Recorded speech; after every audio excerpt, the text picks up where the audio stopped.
నమస్తే, welcome to #you. నేను మీ Rajesh.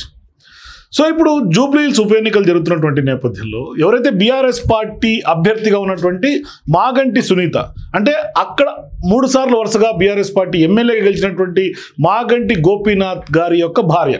So ఇప్పుడు మాగంటి కుటుంబంలో ఏం జరుగుతోంది అన్న చర్చ పెద్ద ఎత్తున తెలంగాణ రాజకీయాలను షేక్ చేసేస్తోంది. ఎందుకు అంటే మొన్నటికి మొన్న మాగంటి సునీత రెండో భార్య లివింగ్ రిలేషన్షిప్లో ఉన్నారు అంటూ కూడా మొదటి భార్య కొంత ఎలక్షన్ కమిషన్కి ఇచ్చినటువంటి యొక్క నోటీస్ మరవక ముందే ఇక్కడ లీగల్ ఎయిర్ కోసం పెద్ద ఎత్తున వాళ్ళ కొడుకు ప్రద్యుమ్న, మొదటి భార్య ఇప్పుడు అధికారులను ఆశ్రయించి, అట్లాగే మాగంటి గోపీనాథ్ ఎవరైతే మృతి చెందారో ఎమ్మెల్యేగా, ఆయన యొక్క తల్లి మహానంద కుమారి పెద్ద ఎత్తున తీవ్రమైనటువంటి ఆరోపణలు చేశారు. అంటే ఆయన మృతిని ఖచ్చితంగా గోప్యంగా ఉంచారు అనేది ఆమె చేసినటువంటి ఆరోపణ. సో దీనికి సమాధానం స్వయంగా వర్కింగ్ ప్రెసిడెంట్ బీఆర్ఎస్ పార్టీకి చెందినటువంటి కేటీఆర్ఏ సమాధానం చెప్పాలి. అంటే ఆయన విదేశాల నుంచి వచ్చేంత వరకు ఎందుకు ఆయన మృతిని సీక్రెట్గా ఉంచారు, హాస్పిటల్కి లోపలికి పంపలేదు, ఇవన్నీ తీవ్రమైనటువంటి ఆరోపణలు చేశారు. మరి దీనికి బీఆర్ఎస్ పార్టీ నుంచి ఏం సమాధానం వస్తున్నది వెయిట్ చేసి చూడాలి. మరి ఇందులో వాస్తవం ఏంటి అన్నది కూడా, ఆ రోజు ఏం జరిగింది అన్నది స్పష్టంగా ఆ యొక్క కుటుంబ సభ్యులే చెప్పాల్సినటువంటి అవసరం ఉంది. ఎందుకంటే అది పూర్తిగా ఇంటర్నల్గా కుటుంబంలో ఉన్నటువంటి కుటుంబ కథా చిత్రంగా మనకు కనిపిస్తోంది. మరి ఇప్పుడు ఎవరు ఏంటి, మొదటి భార్య, రెండో భార్య, పిల్లలు, మాగంటి గోపీనాథ్, ఎందుకంటే అక్కడ ఆ రోజు ఏం జరిగింది అనేది చెప్పడానికి మాగంటి గోపీనాథ్ గారు ఇప్పుడు ప్రస్తుతం అయితే లేరు. సో ఇటువంటి సందర్భాల్లో మరి వాళ్ళిద్దరూ చెప్పాల్సినటువంటి అవసరం ఉంది. ఎవరైతే ఇప్పుడున్నటువంటి సునీత గారు, అట్లాగే మొదటి భార్య, కొడుకులు, పిల్లలు, వాళ్ళ తల్లి, ఇది పూర్తిగా వాళ్ళ కుటుంబంలో జరిగినటువంటి ఒక వివాదంగా మనకు కనిపిస్తుంది. సో అసలు ఒకసారి ఆమె చేసినటువంటి ఆరోపణలు ఏంటి అనేది చూస్తే, మొదటిగా ఎవరైతే మాగంటి గోపీనాథ్ తల్లి మహానంద కుమారి ఉన్నారో ఆమె చేసినటువంటి కామెంట్స్ ఇప్పుడు తీవ్రమైనటువంటి దుమారాన్ని రేపుతూ ఉన్నాయి. అంటే మృతి తర్వాత మాజీ మంత్రి కేటీఆర్ సమాధానం చెప్పాలన్నది ఆమె చేస్తున్నటువంటి డిమాండ్. అంటే ఆమె చెప్తూ గోపీనాథ్కు జరుగుతున్నటువంటి చికిత్స వివరాలను బయటికి చెప్పలేదన్నది ఆమె చేసినటువంటి తీవ్రమైనటువంటి ఆరోపణ. కనీసం ఆసుపత్రి పరిసరాలకు కూడా తనను అనుమతించలేదనేది కూడా ఆమె ఆవేదన వ్యక్తం చేసినటువంటి నేపథ్యం. మరి ఇటువంటి సందర్భాల్లో తన కొడుకు మృతిపైన కేటీఆర్ సమాధానం చెప్పాలని చెప్తూనే హాస్పిటల్లో గోపీనాథ్ను పరామర్శించడానికి వచ్చినటువంటి కేటీఆర్కు కలిసి తమను లోపలికి అనుమతించలేదని చెప్పినా కూడా ఆమెను పట్టించుకోలేదు అనేది ఆమె చేసినటువంటి ఆవేదన. మరి తాను మాట్లాడతానని చెప్పినటువంటి కేటీఆర్ కొద్దిసేపు తర్వాత మరో మార్గం నుంచి కేటీఆర్ కనిపించకుండా వెళ్ళిపోయాడు అన్నది ఇప్పుడు పెద్ద ఎత్తున ఆమె చేసినటువంటి వ్యాఖ్యలు సోషల్ మీడియాలో వైరల్ అవుతున్నాయి. అసలు తన కుమారుడు చనిపోయినా కూడా వెంటిలేటర్ పైన పెట్టారా, కేటీఆర్ వచ్చి వెళ్ళిన తర్వాత గోపీనాథ్ చనిపోయినట్లు ఎందుకు ప్రకటించారు, ఇటువంటి ప్రశ్నలన్నీ కూడా ఆమె ఇప్పుడు లేవనెత్తారు. దీనికి సమాధానం కేటీఆర్ చెప్పాలని అంటూ ఉన్నారు. సో ఇటువంటి సందర్భాల్లో అసలు మాగంటి కుటుంబానికి మాజీ మంత్రిగా ఉన్నటువంటి కేటీఆర్కి ఏంటి సంబంధం, ఎందుకు ఇటువంటి ఆరోపణలు ఆమె చేస్తూ ఉన్నారు? ఒకసారి ఆమె ఏమన్నారో స్వయంగా ఆమె ఆరోపణలు చూసే ప్రయత్నం చేద్దాం. చనిపోయే వరకు మాగంటి గోపీనాథ్ అంటే అందరికీ రెస్పెక్ట్. ఆయన అట్లాగే బతికాడు. మేము ఎప్పుడు బయటకు రాలేదు. నేను ఎడ్యుకేటెడ్, మంచి చెడు అన్ని, నేను ఎప్పుడు బయటకు రాలేదు. అతను చచ్చిపోవటం కాదు, చావే ఒక మిస్టరీ చేశారు. ఏం జరిగింది చెప్పండి. ఇది అంతా మరి కేటీఆర్ గారి వల్లే జరిగిందని నేను జవాబు ఆయనే చెప్పాలి నాకు. ఎందుకంటే ఒక హాస్పిటల్లో ఉన్నాడు, చచ్చిపోయాడని కొంతమంది అంటున్నారు. పంపించలేదు. స్టాండర్డ్ గా ఆ తల్లి, అన్న, వదిన రాకూడదు లోపలికి, ఎక్కడికి రాకూడదు, ఐయూసీ ప్రిన్సిపల్ రాకూడదు. వస్తే ఏమవుతుంది తల్లి వస్తే తర్వాత అక్కడ ఉన్న వాళ్ళకి కూడా ఏం ట్రీట్మెంట్ జరుగుతుందో వాళ్ళకి చెప్పొద్దు. అసలు జబ్బు చేసిందే నాకు తెలియకుండా హాస్పిటల్ తీసుకెళ్ళిందే నాకు తెలియదు. ఎవరో హాస్పిటల్ తెలిసిన ఆయన ఫోన్ చేసి బాబు వచ్చేసాడు అని ఏంటి ఏంటంటే రాని మరే. అలాగే ఇప్పుడు కూడా వాళ్ళ కొడుకుని కానీ మీరు ఎందుకు చనిపోయినప్పుడు ఎందుకు రాలేదని చెప్పి అయితే అడుగుతున్నారు. భార్య ఎందుకు రాలేదు, కొడుకు ఎందుకు రాలేదు, గోపీనాథ్ గారు చనిపోయినప్పుడు ఏ కారణం చేత వాళ్ళు రాలేదు? వాళ్ళు ఏ కారణం చేత రాలేదు, మరి ఊర్లో ఉన్నదాన్ని అన్ని. అంటే ఇప్పుడు వాళ్ళ అబ్బాయి చెప్తున్నాడు, బెదిరించారు. వాళ్ళ అబ్బాయి అంటున్నారండి, బెదిరించారు మమ్మల్ని, ఆ బెదిరింపుల వల్ల నేను రాలేదు, నేను యుఎస్ లో ఉన్నాను అంటున్నారు. కావచ్చు, మా అబ్బాయి యుఎస్ లోనే ఉన్నాడు కావచ్చు. ఎందుకంటే నేను ఇంట్లో ఇక్కడ పిల్లడి కూడా అక్కడ ఉండగానే ఇంకా చనిపోయాడో లేదో తెలియదు, వెంటిలేటర్ లో ఉన్నాడు. ఒక్కసారి చూస్తానంటే నన్ను కన్న తల్లిని, ఆడికి 63 ఏళ్ళు, నాకు 92 ఏళ్ళు. ఏమ్మా చివరి దశలో ఇటువంటి బాధ వచ్చింది ఏంటి? పిల్లని చూస్తానంటే చూడలేకుండా చేసి 3 రోజులు మరి వెంటిలేటర్ అట్టు పెట్టారు. నాకేంటి డాక్టర్స్ రావచ్చమ్మా అంటే నాకు తెలియదు కదా, ఆశ అనమాట. వస్తానని అక్కడే పడింది. ఈ కేటీఆర్ గారు ఒకసారి వచ్చారు. వచ్చినప్పుడు అయ్యా నన్ను ఇటు రానివ్వట్లేదు, కొంచెం చెప్పాయా అంటే గమనం తలుపు మూసుకుని వెళ్ళిపోయాడు. కానీ అదే వస్తాను చూస్తాను ఏంటమ్మా అని మాట కూడా అడగదు ఆయన. వచ్చాక మాట్లాడాడు పైకి వెళ్ళి. వాళ్ళు వేరే రూమ్ లో ఉన్నారు, మాట్లాడా అట్లా పరిగెత్తారు. ఏంటంటే లిఫ్ట్ లో కేటీఆర్ ఉన్నారు, నేను కూడా ఆ లిఫ్ట్ లో ఉంటాను. అయ్యో ఏం చెప్తాను కొంచెం చూడండి ఇస్తాడే పోనని ఆశమ్మ ఏం చేయదు ఆశతో పరిగెడితే ఆగమ్మ లోపలికి వెళ్ళి వస్తాను, లోపలికి వెళ్ళి ఇంకో దారి నుంచి వెళ్తున్నాడని అసలు విషయం చెబుదామని పరిగెత్తాను.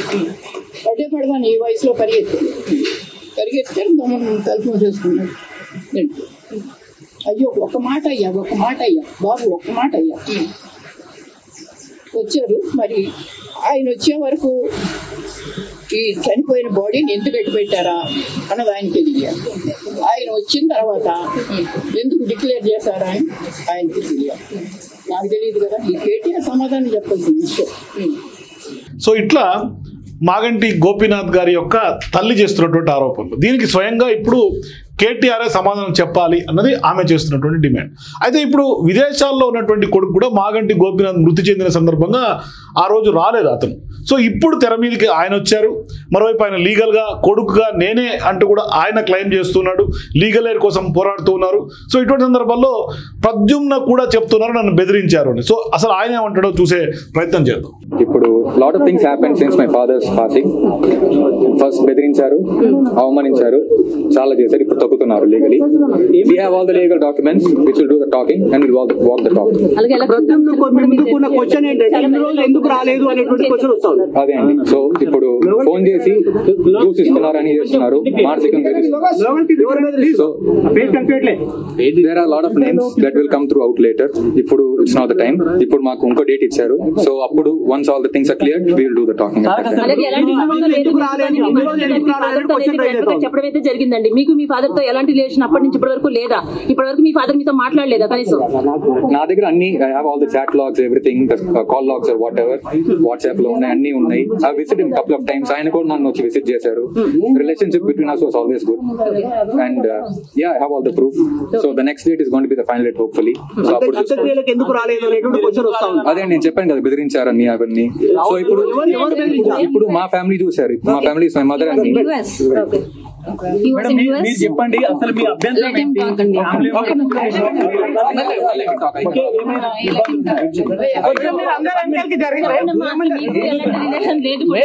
మాగంటి గోపీనాథ్ గారు గారని అడ్వకేట్ గారు అయితే మాట్లాడడం జరిగింది.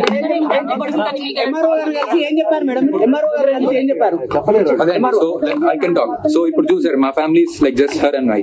So I'm in the US and ఇప్పుడు నేను రావాలంటే it take 1 day at least 24 hours. ఇప్పుడు వాళ్ళే నాకు ఫోన్ చేసి కొంతమంది ఆయన అంత్యక్రియలతో త్వరగా చేయాలి 1 day లో, we cannot wait for anybody, you should not come, ఇప్పుడు నువ్వు వస్తే గొడవలు అవుతాయి అనవసరంగా చెప్పారు. He was a politician, he worked hard his all life, he did lot of things for the public, so he deserve to be respectfully buried. ఇప్పుడు నేను వచ్చి అనవసరం గొడవలు అయ్యి ఇట్స్ నాట్ ఇలా చిల్లరి ఫ్యామిలీ గొడవల వల్ల I did not want to ruin his name or anything. అలాగే ఇలా బెదిరింపులు అంటే ఇప్పుడు వీ బోత్ ఆర్ సెపరేట్. ఇప్పుడు మేము ఇద్దరం ఒకరిగా ఉన్నాం. I don't mind anything. What ever happens is it happen right now. ఇప్పుడు రాజు అని మీ ఆధార్ కార్డ్ లో ఉందని చెప్తున్నారు. సో దీనిపైన మీరు ఏం చెప్తారు? అవునండి. సో ఇప్పుడు నా ఫస్ట్ నేమ్ ఎప్పుడు ఇట్ హ్యాడ్ స్పెల్లింగ్, ఎందుకంటే నేను తమిళనాడులో పుట్టి అప్పుడు నా స్పెల్లింగ్ తప్పుగా రాశారు. ఇప్పుడు I change the spelling at that time. అప్పుడు I put my mother's last. మీ ఆధార్ కార్డ్ ఉందా మీ దగ్గర? ఒకసారి చూపించగలరా? నా దగ్గర ఇప్పుడు లేదండి, ఫిజికల్ కాపీ నా దగ్గర లేదు. I'm sorry. ఏమనుంది ఇప్పుడు మీ ఆధార్ కార్డ్ లో? తారక్ ప్రద్యుమ్న కొసరాజు అని ఉంటుంది. That's my legal name. And Maganti అనేది ఎందుకు లేదు అనేది వాళ్ళు అదేంటి. సో ఇప్పుడు నా బర్త్ సర్టిఫికేట్ లో నా ఫస్ట్ నేమే తప్పుగా ఉంది. ఓకే, అప్పుడు నేను మార్చాలి కదా for any legal document purposes or anything, for my passport later or anything. ఇప్పుడు నా పాస్పోర్ట్ కూడా నా ఫాదర్ నేమే ఉంటుంది, మాగంటి గోపీనాథ్ అని క్లియర్ గా. చనిపోయిన తర్వాత ఆయన పేరు మీద 100 కోట్ల ఆస్తులు ఉన్నాయి, ఆస్తుల కోసం వస్తున్నారు అనేటువంటిది క్లెయిమ్ చేస్తా ఉన్నారు కొంతమంది. దానిపైన మీరు ఏం క్లారిటీ సార్? దానికోసం ఐ హావ్ నో ఐడియా అండి, no comments on that. The sole purpose I came here is ఇవన్నీ from the past 3 to 4 months ఇలా అనవసరంగా జరుగుతున్నాయి. I want to put a stop to all those things. So ఇప్పుడు ఖచ్చితంగా నేను మాగంటి గోపీనాథ్ గారి కుమారుడే అన్నది ఇప్పుడు ప్రద్యుమ్న చెప్తూ ఉన్నాడు. అంటే ఇప్పుడు ఎందుకు వచ్చారు అన్నదానికి కూడా అక్కడ సమాధానం పూర్తిగా చెప్పినటువంటి పరిస్థితి. కొంతమంది జర్నలిస్ట్ అడిగారు, మీరు ఈ టైంలోనే ఎందుకు వచ్చారు, ఆస్తుల కోసమా ఇంకోట మరోట, ఇప్పటిదాకా ఎందుకు రాలేదు అనే అంశాలకు కూడా కొంత నన్ను బెదిరించారు అన్నది ఆయన చెప్తున్నటువంటి సమాధానం. అయితే ఇప్పుడు ప్రధానంగా సునీతకు ఫ్యామిలీ మెంబర్ సర్టిఫికెట్ కూడా తాజాగా జారీ చేసినటువంటి నేపథ్యంలో దీనిపైనే ఇప్పుడు మాగంటి గోపీనాథ్ మొదటి భార్య మాలినీదేవి అభ్యంతరం వ్యక్తం చేస్తున్నారు. ఇప్పుడు ప్రద్యుమ్న కూడా విదేశాల నుంచి వచ్చారు. ఇక్కడ ట్విస్ట్ ఏంటంటే లీగల్ ఎయిర్ కోసమే అసలు గొడవ అంతా జరుగుతున్నట్టుగా స్పష్టంగా అర్థమవుతుంది. మరోవైపు జూబ్లీహిల్స్ ఉప ఎన్నికలకు వైపు జరుగుతున్నటువంటి క్రమంలో బీఆర్ఎస్ పార్టీ అభ్యర్థిగా పోటీ చేసినటువంటి మాగంటి సునీతకు కూడా ఫ్యామిలీ మెంబర్ సర్టిఫికేట్ జారీ చేయడం బయట ఇప్పుడు గోపీనాథ్ మొదటి భార్య మాలినీదేవి అభ్యంతరం వ్యక్తం చేస్తూనే దీనిపైన ఇప్పుడు తాజాగా గురువారం విచారణ జరిపారు. విచారణ కోసమే మాగంటి గోపీనాథ్ తల్లి మహానంద కుమారి, అట్లాగే మొదటి భార్య మాలినీదేవి, అట్లాగే ఆయన కుమారుడుగా కోర్టు చేస్తున్నటువంటి తారక్ ప్రద్యుమ్న కూడా హాజరైనటువంటి నేపథ్యం. ఇటు మాగంటి గోపీనాథ్ మొదటి భార్య, కుమారుడు తారక్ ప్రద్యుమ్న, తారక్ అయితే సంచలన వ్యాఖ్యలు చేశారు, ఇప్పుడు దాకా మనం విన్నాం. సో ఇప్పుడు తన ఫాదర్ మదర్ పెళ్లి ఫోటోలు అన్ని కూడా ఆధారాలతో సహా ఇప్పుడు అధికారులకు సమర్పించడం జరిగింది. నన్ను బెదిరించడం వల్ల రాలేకపోయాను అంత్యక్రియలకు కూడా. తన తండ్రి ఎంతో ప్రజల కోసం మేలు చేశారు, అటువంటి తండ్రి పేరు చెడగొట్టడం తనకు ఇష్టం లేదన్నది స్పష్టంగా చెప్తూనే నాకు ఎటువంటి పార్టీకి సంబంధం లేదని క్లారిటీ ఇచ్చినటువంటి ప్రద్యుమ్న ఈ కేసులో ఖచ్చితంగా పొలిటీషియన్స్ ఎందుకు ఇన్వాల్వ్ అయ్యారో కూడా నాకు తెలియదు. తండ్రి గోపీనాథ్తో నాకు మంచి రిలేషన్ ఉంది, నా దగ్గర వాట్సాప్ సంబంధించినటువంటి చాట్స్ డీటెయిల్స్ అన్ని కూడా ఉన్నాయి అన్నది ప్రద్యుమ్న చెప్తూ ఉన్నారు. సో ఎవరైతే కొడుకుగా క్లెయిమ్ చేస్తున్నారో ప్రద్యుమ్న, ఇప్పుడు మొదటి భార్య కొడుకుగా చెప్తున్నారు కోసరాజు ప్రద్యుమ్న, ఆయన ఎంటర్ అయ్యేటం అంటే సిటీకి లేకుంటే మన హైదరాబాద్కి వచ్చేటప్పుడు కమిషనర్ ఆఫ్ పోలీస్కి ఒక లెటర్ రాశాడు. ఆ లెటర్లో ఏం రాశారంటే intimation regarding my arrival in India and prior complaint reference, అంటే గతంలో ఇచ్చినటువంటి కంప్లైంట్కి సంబంధించి రెఫరెన్స్ కాపీగా దీన్ని చెప్పుకోవచ్చు. So Tarak Pradyumna Kosaraju late Shri Maganti Gopinath would like to inform your good office that I have recently arrived in India and will be reaching Hyderabad tomorrow for a short duration in connection with my earlier complaint filed before your office regarding a fraudulent obtaining of the family member legal hair certificate by Srimati Maganti Sunita and others. So ఇప్పుడు ఇందాక చెప్పినట్టుగా legal air కోసం గతంలో ఇచ్చినటువంటి ఫిర్యాదు మేరకే ఆయన హైదరాబాద్ తెలంగాణకు వచ్చారు. I wish to further placed on record that if any harm or untoward incident occurs to me or my mother, నాకు కానీ నా తల్లికి కానీ ఏదన్నా అనుకోని కొంత అటువంటి ఘటనలు ఇబ్బంది కలిగించేటో లేకుంటే హార్మ్ఫుల్ కలిగించే ఘటనలు, నాకు ఖచ్చితంగా హాని కలిగించేలాంటి ఘటనలు జరిగితే ఇట్ మే బి అట్రిబ్యూటెడ్, అంటే ఖచ్చితంగా ఎవరు చేసే అవకాశాలు ఉన్నాయి అంటే Mohan Mullapudi and Puvvada Ajay Kumar. These individuals had earlier with malified intentions advised me in bad faith not to attend my father's funeral at the time of his demise. So Mohan Mullapudi Puvvada Ajay Kumar మీదే నాకు పూర్తిగా అనుమానం ఉంది. గతంలో కూడా వీళ్ళు చెడు ఉద్దేశాలతోటి మ్యాలిఫైడ్ ఇంటెన్షన్స్ తోటి బ్యాడ్గా నన్ను క్రియేట్ చేసి నన్ను తప్పుదో పట్టించి నా తండ్రి యొక్క అంత్యక్రియలకు కూడా రాకుండా అడ్డుకున్నటువంటి వాళ్ళు వీళ్ళిద్దరూ. మాకు ఏం జరిగినా వీళ్ళదే కారణం, రెస్పాన్సిబిలిటీ వీళ్ళదే అంటూ కూడా హైదరాబాద్ కమిషనర్కి ఇచ్చినటువంటి letter. The letter is submitted purely for your kind information and official record in continuation of my earlier complaint regarding already filed before your office. అంటే ఆల్రెడీ ఇచ్చినటువంటి కంప్లైంట్తో పాటుగా దీన్ని ఇన్ఫర్మేషన్ కొద్దీ మీకు సబ్మిట్ చేస్తున్నాను, ఏది జరిగినా వీళ్ళ మీదే.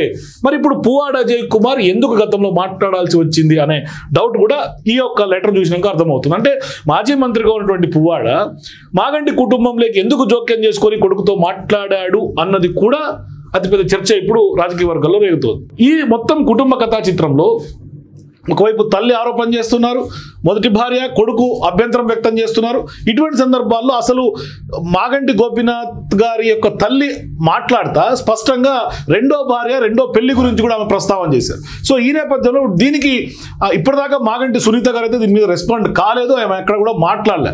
కానీ బీఆర్ఎస్ పార్టీ తరఫున కొంతమంది నాయకులు కొన్ని ఫోటోలు సోషల్ మీడియాలో వైరల్ చేస్తూ ఉన్నారు. అంటే మాగంటి గోపీనాథ్ రెండో భార్యతో లివ్ ఇన్ రిలేషన్షిప్ అని ఎప్పుడైతే కొడుకుగా ఉన్నటువంటి ప్రద్యుమ్న కోట్ చేశారో ఇప్పుడు ఆ పార్టీకి చెందినటువంటి కొంతమంది నాయకులు ఆమెతో పాటు మాగంటి గోపీనాథ్ ఉన్నటువంటి ఆనాటి పాత ఫోటోల్ని ఇప్పుడు వైరల్ చేస్తూ ఉన్నారు. ఒకసారి ఆ ఫోటోలు కూడా మనం చూసే ప్రయత్నం చేద్దాం. ఇది నాకు తెలిసి ఖచ్చితంగా పెళ్లినాటి ఫోటో మాగంటి గోపీనాథ్, అట్లాగే రెండో భార్యగా ఉన్నటువంటి సునీత పెళ్లినాటి ఫోటో.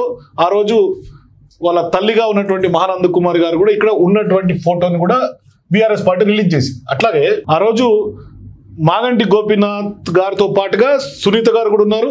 ఇద్దరు పిల్లలకు సంబంధించినటువంటి పుట్టినరోజు వేడుకలు ఆ రోజు మాగంటి గోపీనాథ్ గారి యొక్క తల్లి కూడా పక్కనే ఉన్నటువంటి ఫోటోను కూడా రిలీజ్ చేశారు.